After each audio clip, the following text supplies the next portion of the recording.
Johan Momougui, président de l'association. Bravo!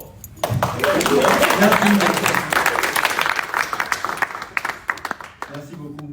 C'est un honneur pour moi de présenter l'association dans le cadre de ces 10 ans. Avant de commencer, comme Hervé l'a fait, j'aimerais que nous ayons une autre expérience immersive. J'aimerais vous demander que vous vous leviez un instant, s'il vous plaît.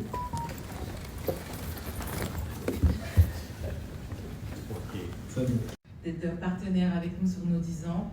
Donc, je suis Christelle Capgan, la vice-présidente de l'association. Et pour répondre à ta question concrètement, merci aussi à Johan de cet bel exemple, parce que comment on réalise depuis 10 ans à manifester un rêve et à le créer, le réaliser. Donc concrètement, on a 4 missions. La première, c'est d'agir bénéfiquement sur l'éducation. La deuxième, c'est vraiment d'améliorer l'accès à l'emploi. Le troisième, c'est d'agir sur l'insertion économique et surtout, le plus important, le cœur, l'essence, c'est vraiment de développer un réseau professionnel et un réseau relationnel. Donc, ceci étant dit, maintenant que vous avez en tête nos missions, comment on fait pour les réaliser? On se base sur... Très, très ému. On était là dès le départ et on va vous donner un peu de cette historique. Avant ça, j'ai une question pour laquelle la personne qui a la réponse gagne un prix que je ne peux pas nommer aujourd'hui. Évidemment. Non mais c'est biaisé. La question c'est, évidemment, quelle est la question la plus persistante et la plus urgente de la vie? It's not you. Toute personne du bureau est exclue des personnes de la vie. C'est pas juste. Hein. Quelle est la question la plus persistante et la plus urgente de la vie? Dina, tu es dans l'association. Oui, Dina. Qu'est-ce qu'on peut apporter aux autres? Exactement. C'est exactement ça. Heureusement, l'ADN de Diversité Alternative, c'est de continuer à grandir malgré les difficultés. Donc, tout à l'heure, Christelle a parlé de nos piliers. Et l'un de nos piliers, c'était où on a eu la première difficulté, on va dire, c'était le capital humain. Quand on a démarré, quand j'ai rejoint l'aventure, on était une dizaine. Et les chantiers internes pour la structuration de l'association et l'organisation des événements étaient colossaux. Mais on était 4 ou 5 à mener tous les projets. Donc on était sur tous les fronts à tout gérer. Significatif sur lequel a atterri Zina, c'est la croissance du nombre de membres. Effectivement, on galérait. Il fallait effectivement courir à gauche, à droite, pour faire ceci, cela. Et pour que nos événements aient un tant soit peu les résultats qu'on ambitionnait. Donc avec une dizaine en 2013-2014, c'était effectivement compliqué. Merci Charles. J'ai des petites aides. C'était effectivement un peu compliqué.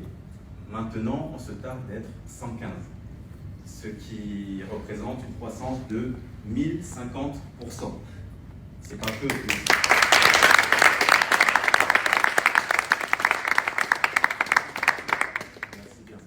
Et donc c'est incroyable. Et c'est par le travail effectivement des recruteurs internes de Diversité Alternative et également par justement les événements que l'on mène qui peuvent... Pas trop épiloguer, hein. Donc l'idée c'est vraiment de revenir sur les quelques points forts du mandat sur lequel j'ai servi, de 2021 à 2023. Et avant d'aller plus loin, c'est important de dire qu'en fait, tout ce qu'on fait dans Diversité Alternative, c'est pas le président qui le fait, c'est vraiment le bureau avec l'aide de tous les membres qui, de près ou de loin, mettent leur pierre à l'édifice. Donc ça, ce ne sont pas les accomplissements du bureau, mais les accomplissements de tout le monde. Comme Zina l'a dit, on est vraiment dans une optique d'amélioration continue. Donc à chaque fois, en fait, on s'appuie sur ce qui a été fait précédemment pour monter un cran au-dessus. Et là, parler de la croissance à 77% qu'on a eue, l'objectif de ce mandat-là, c'était vraiment d'être dans une optique de croissance, à la fois en termes d'impact, en termes aussi de qualité et en termes de structuration. Donc, on a une croissance à 130%. Donc on est association. Pour finir, nous avons plusieurs... Alors, j'ai entendu parler de diversité alternative pour la première fois en 2016, pendant une conversation que j'avais avec Franck, qui n'est pas là.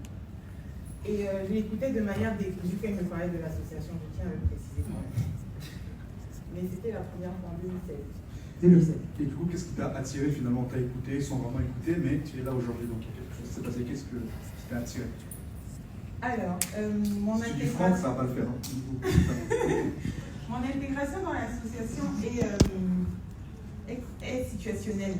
Alors, vous avez vu tout à l'heure que je chante. Donc, pendant 2 ans, j'ai été membre active d'un groupe de gospel pendant 2 ans. Et un événement a fait que je parte du groupe, et malheureusement. Hein, et à cet instant-là, il me fallait trouver une activité extra-professionnelle dans laquelle je Papa à plein temps. Et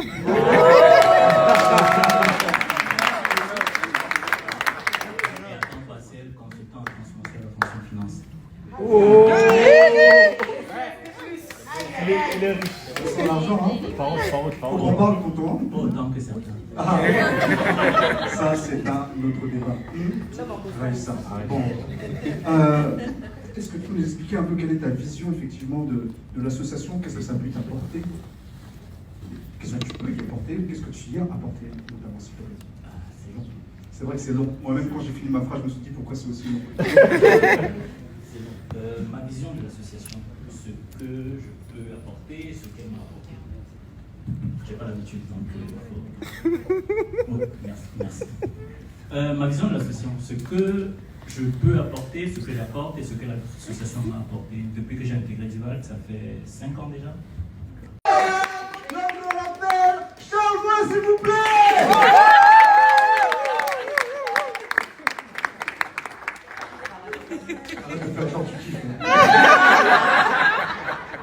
Merci.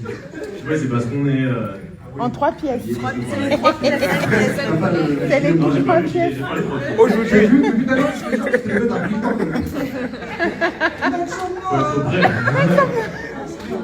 En tout cas, je suis très content d'échanger avec toi, Charles.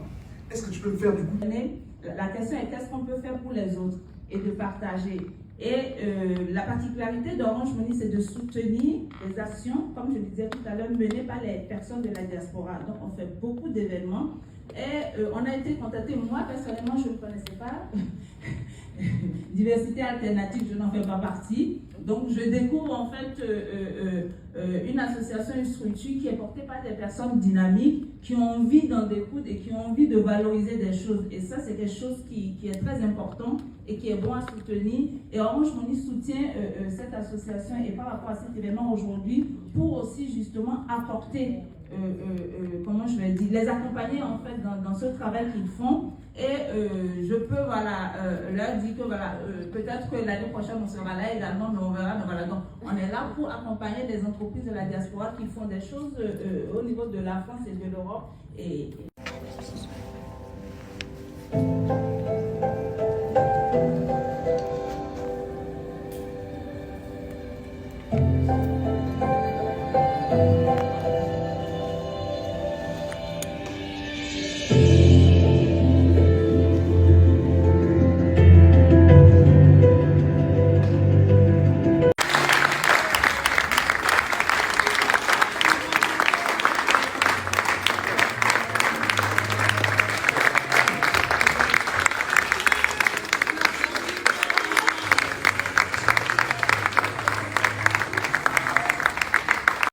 Étant donné que c'est vraiment quelque chose qui tenait à cœur beaucoup Paty par rapport justement à l'historique.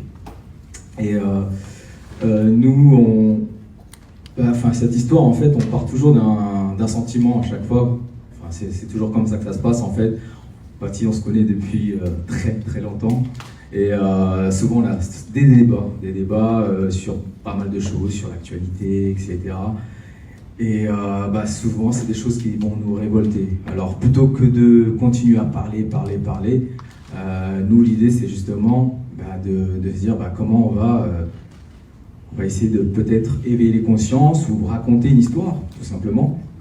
Et donc l'idée de ce court-métrage est venue comme ça, suite aux incidents de George Floyd, donc son arrestation et surtout son exécution, je dirais même.